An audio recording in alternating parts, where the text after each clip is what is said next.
여러분 안녕하세요. 오늘은 보이지 않지만 삶에서 가치 있는 것에 대해 생각해보는 시간을 가져보겠습니다. 듣고 싶은 한마디 따뜻한 말에는 우리가 생각해볼 만한 한 가지 일화가 실려 있습니다. 미국에서 있었던 일입니다. 점심을 먹기 위해 단골 식당에 간 한 경찰이 자신의 복권에 어떤 번호를 써놓으면 좋을지 고민하고 있었습니다. 그때 종업원이 주문을 받으려고 왔고 그 순간 그는 종업원에게 물어보면 좋겠다고 생각했습니다. 그래서 그는 종업원에게 생각나는 대로 번호를 불러달라고 부탁했습니다. 종업원은 생각나는 대로 번호를 불러주었고 경찰은 번호를 복권 용지에 받아 적으면서 종업원에게 약속을 하나 했습니다. 만약 내가 복권에 당첨되면 반을 줄게요.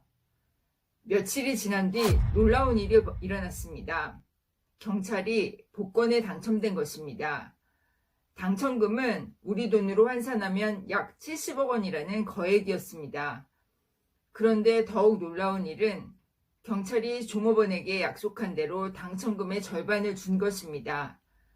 사람들은 경찰을 바보라고 비웃었습니다. 주겠다는 증서를 써준 것도 아닌데 말로 한 약속으로 35억이라는 거금을 포고했으니 말입니다. 하지만 이에 대해 미국의 시사 잡지 타임의 한 칼럼니스트는 경찰은 종업원과의 약속을 지켰으며 무엇보다도 손중한 자신이 한 말에 대한 신뢰를 지켰다고 평했습니다. 만약 여러분이 70억 원에 이르는 복권에 당첨되었고 번호를 불러준 사람에게 당첨되면 반을 주겠다고 약속을 했다면 당첨 후 어떤 선택을 하실 것 같으신가요? 돈은 우리 삶에서 매우 중요합니다. 돈이 없으면 삶이 불편하고 자신이 하고자 하는 일들에 많은 제약을 받습니다. 그래서 우리는 많은 돈을 벌기 위해, 부자가 되기 위해 노력합니다. 그러나 우리는 살면서 또 한 가지 중요한 사실을 깨닫게 됩니다. 돈이 중요하지만 그것이 전부가 아니며 보이지 않아도 삶에서 돈보다 가치 있는 것들이 있다는 점입니다. 만약 우리가 위의 상황에 놓여 자신의 말을 삼키고 돈을 선택한다면 우리는 신뢰를 잃고 또 사람들도 잃게 될 것입니다. 그러나 자신이 한 말을 지킨다면 돈과 함께 사람, 신뢰감 모두를 얻을 수 있을 것입니다. 사람과의 관계가 견고해지기 위해서는 중요한 한 가지가 있습니다. 바로 신뢰감입니다. 신뢰감이 깊어지면 깊어질수록 관계는 깊이 뿌리를 내려 그 어떤 상황에 처해도 쉽게 흔들리지 않습니다. 그렇다면 신뢰감은 어떻게 형성될까요? 듣고 싶은 한마디 따뜻한 말에서는 세 가지를 강조합니다. 첫째, 말과 행동이 일치할 때 그 사람에 대한 신뢰감이 생긴다. 경찰은 복권 당첨금의 반을 주겠다는 약속을 했고 그 약속을 행동으로 옮겼다. 사실 지키지 않은 약속이지만 자신이 한 말을 지켰다. 상대방에게 지킨 것은 물론 스스로에게도 지킨 것이다. 이제 그 경찰이 어떤 말을 하거나 약속을 하게 되면 사람들은 그가 그것을 지키리라고 믿을 것이다. 나는 당신을 정말로 사랑해요. 힘든 일이 있으면 말만 해. 곧 달려갈게. 라고 말하면서 어려운 일이 생겨 부탁을 하는데 외면한다면 어떤가? 괜찮아. 다시 시작해봐. 다음에는 잘할 수 있을 거야. 널 믿어. 라고 말하면서 다른 사람에게 험담을 하고 다니는 사람은 어떤가? 사람들은 말과 행동이 다른 사람을 믿지 않는다. 자신이 한 말에 대해 책임을 지는 모습을 볼 때 그 사람을 신뢰한다. 그래서 지킬 수 없는 약속이라면 하지 말아야 한다. 또한 순간의 감정에 사로잡혀서 가벼운 약속을 하지 않도록 조심해야 한다. 별로 대수롭지 않게 한 말이라도 상대방이 어떻게 받아들이냐는 신뢰감에 영향을 미친다. 그래서 작은 약속이라도 지키도록 노력해야 한다. 그런 작은 것들이 모여서 나에 대한 신뢰감이 형성되기 때문이다. 둘째, 신뢰감은 일관성이 있는 말을 할 때 생기게 된다. 주위를 둘러보면 끊임없이 마음을 바꾸면서 변덕을 부리는 사람도 있고 다른 사람의 말에 따라 의견을 자주 바꾸는 사람도 있다. 또 상황에 따라서 의견이나 견해를 뒤집거나 돌변해서 남들을 당황하게 만드는 사람도 있다.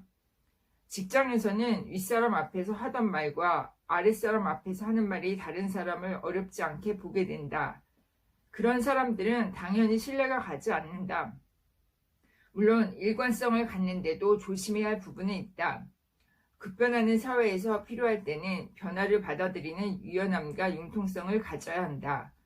자신의 중심은 확고히 지키되 변화가 필요한 시점에서 그 변화를 받아들이는 탄력적인 사고를 가져야 한다. 사람은 완벽하지 않기 때문에 오를 때도 있고 틀릴 때도 있다. 자신이 옳다고 생각하는 것에 대해서는 신념을 갖고 다른 사람을 설득할 필요가 있다. 하지만 틀렸다고 판단되면 과감하게 시인해야 한다. 자신의 말을 뒤집는 것이 쉬운 일은 아니다. 특히 윗사람이 아랫사람에 대해서는 더욱 그렇다. 그래서 자신이 틀렸다는 것을 알면서도 한 번 내뱉은 말이기 때문에 끝까지 굽히지 않거나 못하는 경우가 있다. 그러나 관계는 신뢰를 바탕으로 지속된다는 점을 잊지 말자. 자신이 틀렸다고 판단되고 확인되면 그 즉시 제가 잘못 생각한 것이었군요. 맞아. 그건 내가 틀렸던 거야. 그 일에 대해 저의 잘못을 인정합니다. 수정하겠습니다. 라고 말할 수 있어야 한다. 이는 순간은 창피할 수 있어도 길게 보면 사람들에게 신뢰를 얻는 행동이다.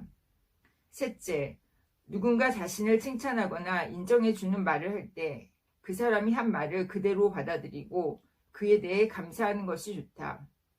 예를 들어 모임을 마치고 나서 오늘 함께 해주셔서 큰 도움이 되었습니다 라는 인정의 말에 모임에서 자신이 한 실수나 별로 기여하지 못한 데 대해서 장황한 말을 늘어놓는 것은 그 역시 상대방이 한 말을 믿지 못한다는 의미가 된다. 그것보다는 상대방의 말을 그대로 받아들이고 긍정적으로 반응해 주는 것이 신뢰감 형성에 도움이 된다. 반면 다른 사람이 내가 하는 말을 믿지 못할 때 믿어달라는 말을 반복하면 그 말로 인해서 더욱 신뢰감을 잃게 된다. 이건 정말 사실인데요. 절대 거짓말이 아닌데요. 꼭 믿어주셔야 하는데요. 라는 말을 계속 덧붙이면 그럴수록 상대방은 그 말을 신뢰하지 않게 된다. 분명히 믿지 못할 부분이 있기 때문에 믿어달라는 말을 반복한다고 생각할 뿐이다. 마음은 마음으로 통하게 마련이다. 말을 하면 사람들은 표정, 음성, 혹은 느낌 등 여러 가지 방법을 통해서 그 말이 정말로 믿을 만한지 점검을 하게 된다. 그래서 믿을 만한 진실된 마음을 갖는 것이 무엇보다 중요하다. 그 마음은 여러 방법을 통해서 전달되는데 사람들은 입으로 하는 말 이외에도 보이지 않는 부분들을 통해 그 말을 판단하고 받아들이게 된다. 그래서 아무리 따뜻한 말도 진실한 마음이나 신뢰가 없으면 듣는 사람 입장에서는 빈말로 들릴 뿐이다.